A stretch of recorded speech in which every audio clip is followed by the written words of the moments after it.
ಎಲ್ಲರಿಗೂ ನಮಸ್ಕಾರ. ಇನ್ಫೋಸ್ಟ್ರೀಮ್ ಯೂಟ್ಯೂಬ್ ಚಾನಲ್ಗೆ ಪ್ರತಿಯೊಬ್ಬರಿಗೂ ಸ್ವಾಗತ. ಇವತ್ತು ನಾವು ಈ ವಿಡಿಯೋದಲ್ಲಿ ಮಾಡಿಲೋ ಕೆ ಕೌಂಟರ್ ಪ್ರಾಬ್ಲಮಲ್ಲಿ ಎರಡನೇ ಪ್ರಾಬ್ಲಮ್ನ ನೋಡ್ತಾ ಇದ್ದೀವಿ. ಸೊ ಮೊದಲನೇ ಪ್ರಾಬ್ಲಮಿನ ಲಿಂಕನ್ನು ನಾನು ಡಿಸ್ಕ್ರಿಪ್ಷನಲ್ಲಿ ಕೊಟ್ಟಿರ್ತೀನಿ. ಅದನ್ನು ನಾನು ಡೀಟೇಲ್ಡ್ ಸ್ಟೆಪ್ಪಲ್ಲಿ ಮಾಡಿರೋದ್ರಿಂದ ಅದರಲ್ಲಿ ಈಸಿಯಾಗಿ ಅರ್ಥ ಆಗುತ್ತೆ. ಸೊ ಇದರಲ್ಲಿ ಫಸ್ಟ್ ನಾವೇನು ನೋಡಬೇಕು ಅಂದರೆ ಲ್ಯಾಂಗ್ವೇಜನ್ನು ಕೊಟ್ಟಿದ್ದಾರೆ. Language W mod 3 is equal to 0 ಅಂದರೆ ನಮಗೆ 3ಇಂದ ಡಿವೈಡ್ ಮಾಡಿದಾಗ ನಮಗೆ 0 ಬರ್ಬೋದು, 0 ಬರಬೇಕು ರಿಮೈಂಡರ್. ಸೊ ನಾವು 3ಇಂದ ಡಿವೈಡ್ ಮಾಡ್ಬೇಕಾದ್ರೆ ನಮಗೆ ಏನೇನು ಬರ್ಬೋದು ರಿಮೈಂಡರ್ಸ್?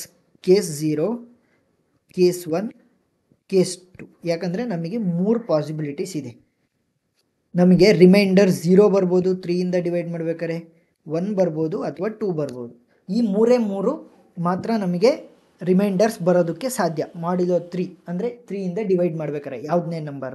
ಸೊ ಇದನ್ನು ನಾವೇನು ಮಾಡೋಣ ಅಂದರೆ Q0, Q1 ಮತ್ತು Q2 ಅಂತ ನಾವು ರೆಪ್ರೆಸೆಂಟ್ ಮಾಡ್ತಾ ಹೋಗೋಣ.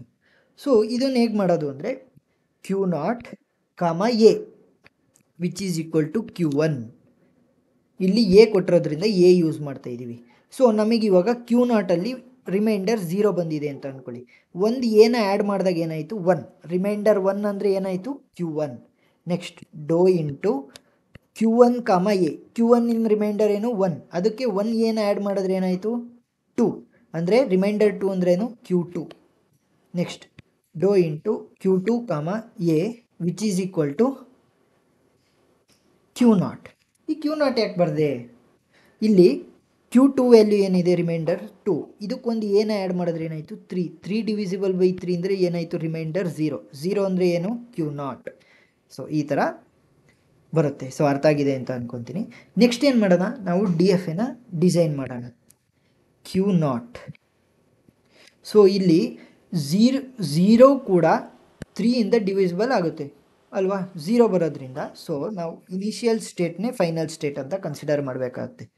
ಸೊ ಎ Q0ಗೆ ಒಂದು ಎ ಸೇರಿಸಿದ್ರೆ Q1ಗೆ ಹೋಗುತ್ತೆ. ನೆಕ್ಸ್ಟ್ Q1ಗೆ ಎ ಸೇರಿಸಿದ್ರೆ Q2ಗೆ ಹೋಗುತ್ತೆ. ನೆಕ್ಸ್ಟ್ Q2ಗೆ ಎ ಸೇರಿಸಿದ್ರೆ ಏನಾಗುತ್ತೆ? Q0ಗೆ ಬರುತ್ತೆ. ಸೊ ಅರ್ಥ ಆಗಿದೆ ಅಂತ ಅಂದ್ಕೊತೀನಿ. ಇದು ಸಿಂಪಲ್ ಸ್ಟೆಪ್ಸು, ಆದರೆ ಡೀಟೇಲ್ಡಾಗಿ 5 ಸ್ಟೆಪ್ಸಲ್ಲಿ ಹೇಗೆ ಮಾಡೋದು ಅಂತ ನಾನು ಹಿಂದಿನ ವೀಡಿಯೋದಲ್ಲಿ ಹೇಳ್ಕೊಟ್ಟಿದ್ದೀನಿ. ಅದರದ ಲಿಂಕನ್ನು ನಾನು ಡಿಸ್ಕ್ರಿಪ್ಷನಲ್ಲಿ ಕೊಟ್ಟಿರ್ತೀನಿ. ಆ ಥರ ಸಾಲ್ವ್ ಮಾಡಿದ್ರೆ ನಿಮಗೆ ಫುಲ್ ಮಾರ್ಕ್ಸ್ ಎಕ್ಸಾಮಲ್ಲಿ ಬರುತ್ತೆ. ಸೊ ಅರ್ಥ ಆಗಿದೆ ಅಂತ ಅಂದ್ಕೊತೀನಿ. Thank you.